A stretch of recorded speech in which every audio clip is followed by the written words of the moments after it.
Hello and welcome back to Whit Tips. Today we're going to be looking at creative writing and what is a description. Within English now you get two different types of writing tasks when we think about creative writing. They are description based and narrative based, so creating descriptions of scenes, and narratives are more stories. Descriptions are very important then because they are within narratives and also removed from narratives, so it's very important that we understand if our teacher or if an examiner or an exam asks us to write a description, what that actually means. So that's what we'll be unpicking in today's video. So a description for me then is something that's concentrated, condensed down. It's all the skill and the craft and the techniques of a big narrative and story that we try to put in there, kind of put down into that one key scene. Okay, so that's what we mean by concentrated, and it should be trying to capture a more microscopic, if you will, perspective. So we think about it as and your teachers might have used this phrase, a moment in time. Okay, they might have said to you that it's like a painting or a photograph or a scene, and really we're trying to capture within that maybe an event or one particular person's perspective or a perspective of a place or maybe an experience that we've had or a feeling. Okay, so we're really trying to break down that one moment in isolation, but still your best descriptions will have layers. When you look at a painting, the more you look at it, the more that you will see. When you look at a photograph,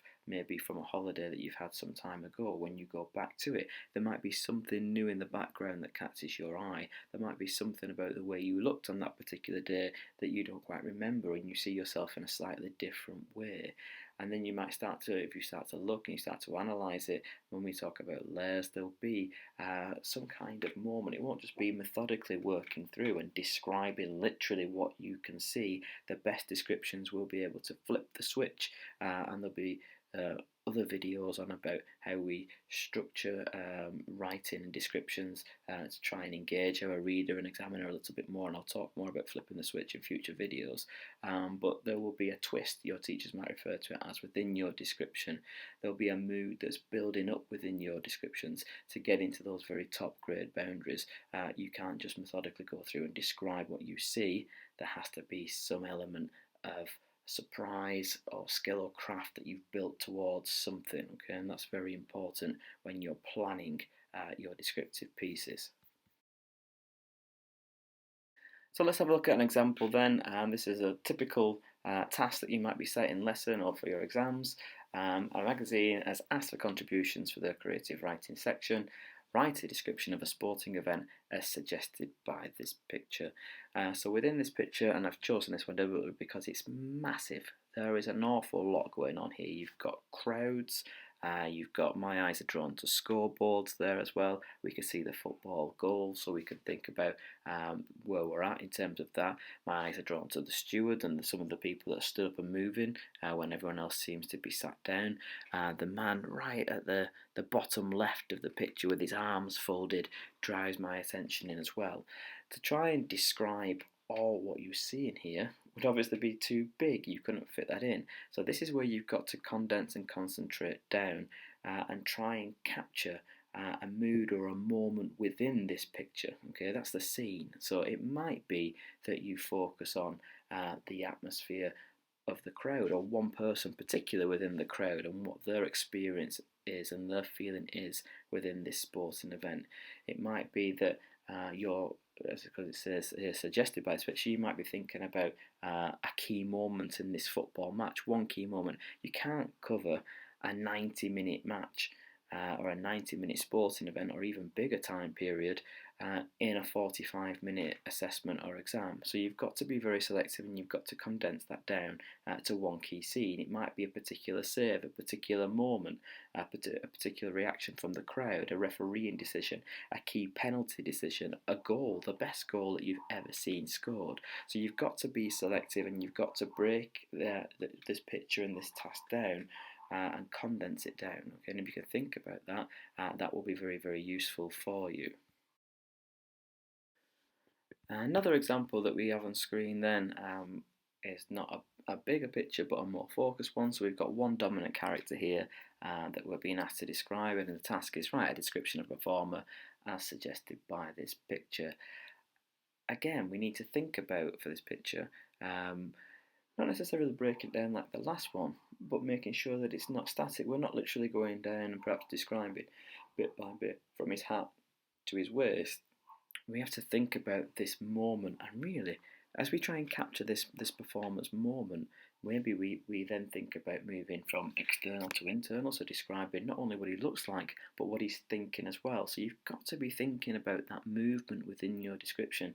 That's what I meant by it, the fact that it's not something that's static. It's very important that you are constantly moving around, or you're making significant movements at the right point, and that all comes down to practice as well. Obviously my eyes are drawn here to his facial expression. Can we do something with that within this particular description? What can we make of it? Can again we think about our own perspective in this?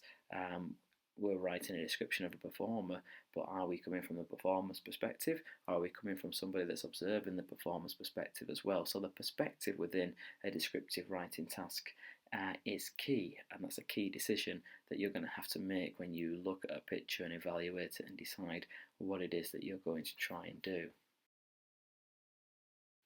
Sometimes with description tasks then we don't get an image to work from. That can be quite problematic, but it shouldn't be, because the same principles apply. So have a look at these two tasks that I've put on here for you. Describe a time you felt challenged in your life.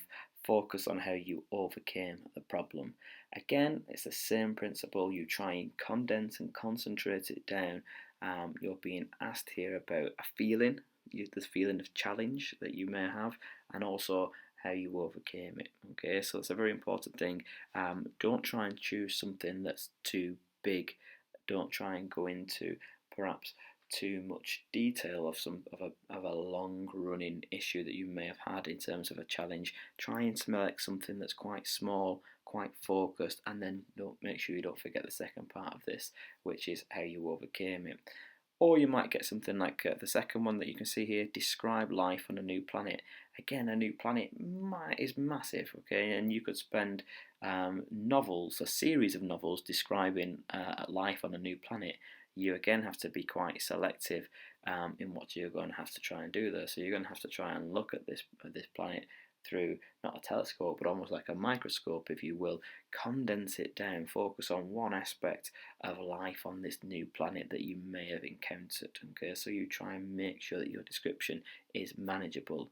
If you don't, then you will waste words in assessments and exams on trying to talk about lots of different features, rather than focusing on describing one or two things, or one or two feelings, or one event in the detail that you need to do. Okay, so really the trick for description is all about condensing down.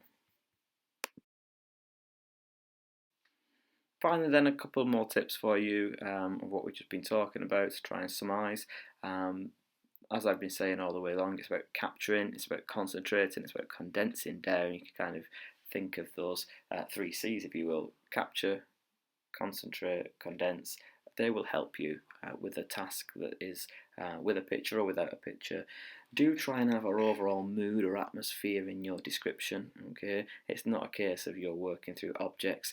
There needs to be something overall that ties it all together. Okay, so think about the atmosphere that you're trying to create, and as the next bullet point says, build towards it. Don't just say what your atmosphere is with the very first thing that you describe. Build towards that atmosphere. That will help you to get into those top grade boundaries again. The next bullet point, flip the switch. Don't be static, layer it up.